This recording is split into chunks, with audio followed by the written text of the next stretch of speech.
mga kababayan, alam po ninyo, nais ko rin po makipagkwentuhan po sa inyo sa mga nangyayari, sa mga issues namin dito sa ating bansa. Minsan, ang daming mga mapanling lang sa social media.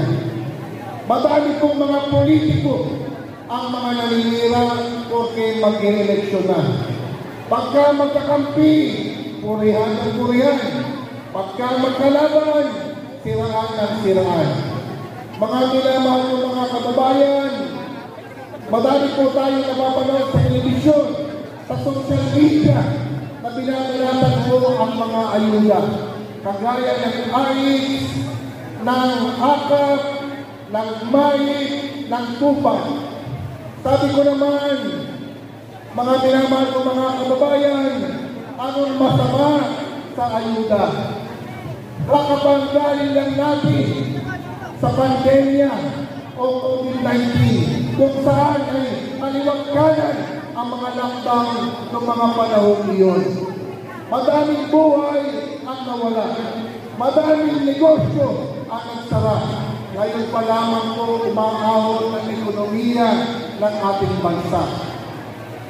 Kaya naman, napakalaking bagay ng mga AKAP, ng AIS, ng MAIC at ng TUPAD sa ating mga kababayan.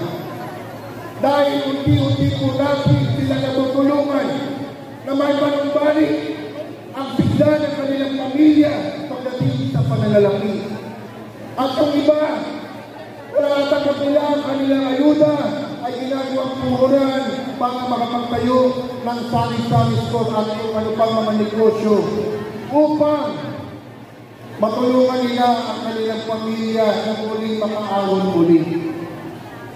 At sabi ko, ano ang masama sa ayuda pa mga minamahal mga kababayan? Kung saan ito'y direkta na pinagkakaroon sa ating mga kapwa Pilipino. At hindi lamang po yan, nakakatulong din po yan sa ekonomiya ng ating bansa. At ang sinasabi pa ng mga oposisyon ay hinawatas daw po ang gobyerno sa pamamagitan ng ayuda. Ano naman po ang pagwawaldas kung ito po ay binibigay sa mga Pilipino?